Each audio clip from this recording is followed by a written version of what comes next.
ഇടതുപക്ഷം വിട്ടതു മുതൽ രാഹുൽ മാങ്കൂട്ടം വിഷയത്തിൽ വരെ ശ്രീനാദേവി കുഞ്ഞമ്മ സൈബർ വേട്ടയാടലുകൾക്ക് നിരന്തരം വിധേയാവുകയാണ്.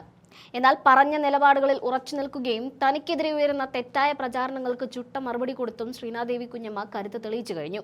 രാഷ്ട്രീയ പരിചയം കുറവുള്ള നേതാവെന്ന തെറ്റിദ്ധാരണയിൽ ശ്രീനാദേവി കുഞ്ഞമ്മയെ വിവാദമുണ്ടാക്കി ആരോപണങ്ങളിലേക്ക് തള്ളിയിടാൻ ശ്രമിച്ച ശ്രീകണ്ഠൻ നായരുടെ ശ്രമങ്ങളെക്കുറിച്ചുള്ള വാർത്ത നമ്മൾ മുൻപ് കണ്ടതാണ്.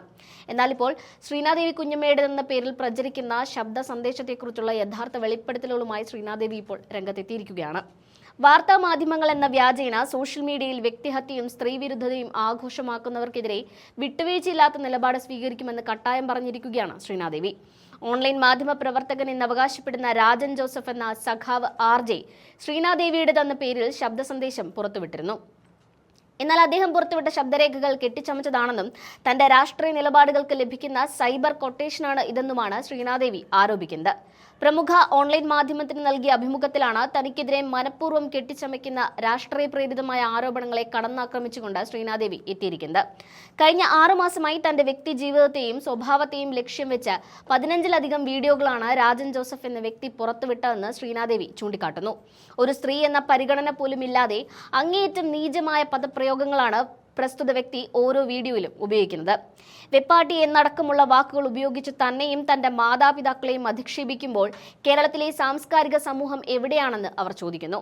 താൻ മാത്രമല്ല കോൺഗ്രസ് നേതാവ് രാഹുൽ മാങ്കൂട്ടത്തിന്റെ അമ്മയും ഇത്തരത്തിൽ ക്രൂരമായ സൈബർ ആക്രമണത്തിന് ഇരയായിട്ടുണ്ട്. ഒരു കുടുംബത്തെ വളർത്താൻ തന്റെ ജീവിതം ഉഴിഞ്ഞുവെച്ച ആ അമ്മയെ പോലും മോശക്കാരിയായി ചിത്രീകരിക്കാൻ രാജൻ ജോസഫിന് മടി ഉണ്ടായിരുന്നില്ല എന്നും ശ്രീനാദേവി കുറ്റപ്പെടുത്തി. യൂത്ത് കോൺഗ്രസ് സംസ്ഥാന അധ്യക്ഷൻ രാഹുൽ മാങ്കൂട്ടത്തിനെതിരെയുള്ള പീഡന കേസ് രാഷ്ട്രീയമായി കെട്ടിച്ചമച്ചതാണെന്ന ഉറച്ച നിലപാട് സ്വീകരിച്ചതു മുതലാണ് ശ്രീനാദേവിക്കെതിരെയുള്ള നീക്കങ്ങൾ ശക്തമായത്. രാഹുലിനെതിരെ മാധ്യമങ്ങളും രാഷ്ട്രീയ എതിരാളികളും വലിയ വേട്ടയാടൽ നടത്തിയെങ്കിലും കോടതിയിൽ അവയൊന്നും നിലനിൽക്കുന്നില്ല എന്നത് ശ്രദ്ധേയമാണ്.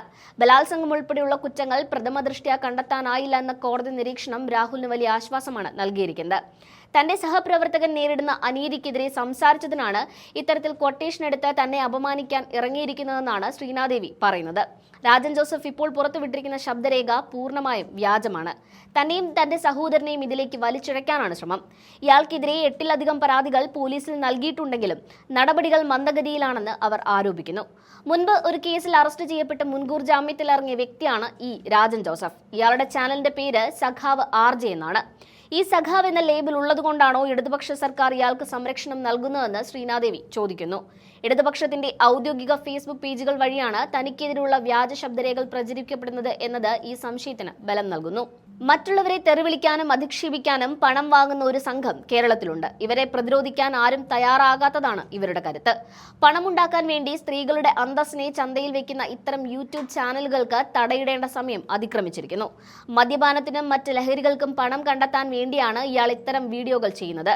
സ്വന്തം അമ്മയെയും സഹോദരിയെയും മോശമായി ചിത്രീകരിക്കുന്ന ഒരാളിൽ നിന്ന് ഇതിൽ കൂടുതൽ പ്രതീക്ഷിക്കാനില്ലെന്നും ശ്രീനാദേവി പറഞ്ഞു. നിയമപരമായി എത്രത്തോളം മുന്നോട്ട് പോകാൻ കഴിയുമോ അത്രത്തോളം പോകാനാണ് കുടുംബത്തിന്റെ തീരുമാനം. രാഹുൽ മാങ്കൂട്ടത്തിന്റെയും ശ്രീനാദേവിയുടെയും പേര് ചേർത്ത് അപവാദങ്ങൾ പ്രചരിപ്പിക്കുന്ന സിബി തോമസ് അടക്കമുള്ളവർക്കെതിരെ ഇവരുടെ മാതാപിതാക്കൾ DGPക്ക് പരാതി നൽകിയിട്ടുണ്ട്. കേരളത്തിലെ സൈബർ നിയമങ്ങൾ ശക്തമാണെന്ന് സർക്കാർ പറയുമ്പോഴും തങ്ങളെപ്പോലെയുള്ള പൊതുപ്രവർത്തകർ നേരിടുന്ന ഇത്തരം ആക്രമണങ്ങളിൽ നടപടി ഉണ്ടാകാത്തത് നീതിന്യായ വ്യവസ്ഥയോടുള്ള വെല്ലുവിളിയാണെന്ന് ശ്രീനാദേവി കുഞ്ഞമ്മ പറഞ്ഞു. എത്ര വേട്ടയാടിയാലും നിലപാടുകളിൽ ഉറച്ചു നിൽക്കുമെന്നും സത്യം ഒരുനാൾ പുറത്തുവരുമെന്നും അവർ അഭിമുഖത്തിൽ വ്യക്തമാക്കി.